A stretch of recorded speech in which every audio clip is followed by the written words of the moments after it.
And, you know, when we talk about rooting for teams and people, there's always a little bit of controversy in there, right? Like it's never Mhm. going to be like clear cut. And Mhm. definitely people that root for the San Diego Wave are many people are a little bit confused right now because they parted Conflicted. ways. Yeah, they Yes. parted ways with Casey Stoney, the head coach. So literally, Casey or Stoney, I should say. I don't even know. I don't know Casey like that. I probably shouldn't say by the first name, but been with the team for 3 seasons. So been with the Mhm. club for 3 seasons. Helped San Diego to its first 2 trophies. So the NWSL Shield and the NWSL Challenge Cup.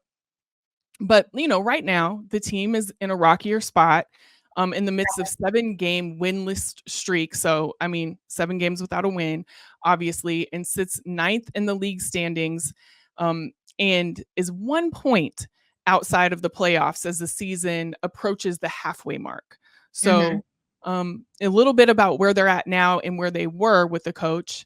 Um, they finished with a 24, 15, and 8 regular season record, and then the team is 3, 6, and 5 so far this season. And they had signed a contract extension through 2027 with a 2028 option in January. So obviously they had made plans. Um, Mhm. so there was a new GM of the team that was appointed, Camille Ashton, but they insist that that had nothing to do with the change. Mhm. Um, so the actual president of the team, Jill Ellis, said, end quote, "We are immensely grateful to Casey for her commitment to our club and the positive impact she has had both on and off the pitch. Over the past seasons, Casey has guided us to significant milestones, and her contributions have been instrumental in laying a strong foundation on which to build. The decision to part ways was very hard and not made in haste, but given the ambition of this club and where we are in our season, we felt a change was necessary at this time." So, very interesting statement there. Dicey. It's dicey. But but given that statement and the history with the club, do you think that they parted ways with Stoney too soon? Yes, and I'll tell you why. I think that in general, sports' relationships with head coaches is a little bit toxic. I think that every club, organization, franchise goes through peaks and valleys, right? There are teams that are running the league, whatever league that may be, for X amount of seasons, and then players get older, players move on, and the team takes a dip. And the first person you want to blame for that is the head coach. Or you have a team that maybe goes into the season and they have these astronomical, unrealistic expectations, and the front office expects them to be able to win a chip with the pieces that they have and the coach that they have to be able to make that happen. But like looking at that roster, well, that's really not going to happen with all the talent that's around here and the bedded suitor teams that are a little bit better, well constructed. um you can go down the list. You can talk about what happened with Monty Williams, the Phoenix Suns, or what happened with the Lakers time and time again, or the list goes on and on. We can go to football and talk about this. I mean, there's so many different examples. I think that the resume of a coach should be something that speaks for itself.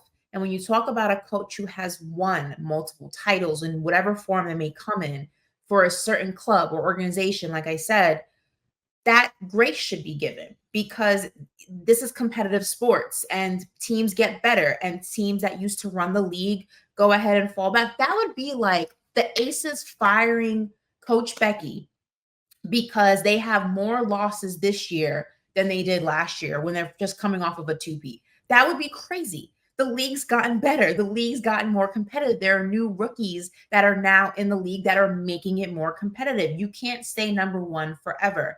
So to not go ahead and take that into consideration when, evaluating how a team's season has progressed thus far, I feel like is unfair. And I feel like also the locker room is affected by that, because these players have relationships with these coaches that when you fire a coach and you bring somebody else in, now you're starting from ground zero in that retrospect. And people underestimate chemistry and player coach relationship and how far that takes you when it comes to winning a title or when it comes to making a playoff push.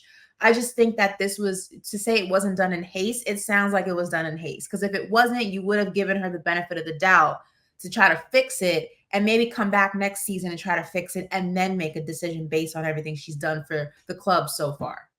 Yeah, it was in the middle of a season. Crazy. So that's definitely hasty. You had signed a contract extension, so you had plans because of the success that you had with this coach. And then you just say, all right, we don't really like where this is going. Halfway through the season, we're out. Screw out. No, it's crazy. Yeah. And I understand that they say the direction that this club is going in, the expectations we have, all of that. But I think you almost set yourself back more when you start over to what you were saying, when you start over in the middle of a season and literally don't give the coach some grace to see if they can even turn it around, given the history. And also just like the fact that you signed a contract extension with them and gave them, your support. And then all of a sudden it's just like, you've been losing some games, we're out. That doesn't work either. It's a little bit of a contradiction for sure. Very much so. So definitely a very interesting move. We both think a very hastily move, if that's a word. I think I used it wrong. Real hasty. But it was hasty. It was hasty. And it'll be interesting to see how the San Diego Wave, rebuilds, I guess. Not even rebuilding, but, what they put into place to have this hastily winning season that they say that they want to have. So very interesting. I hope it works out for you. You know what I mean? If not, you know, complain.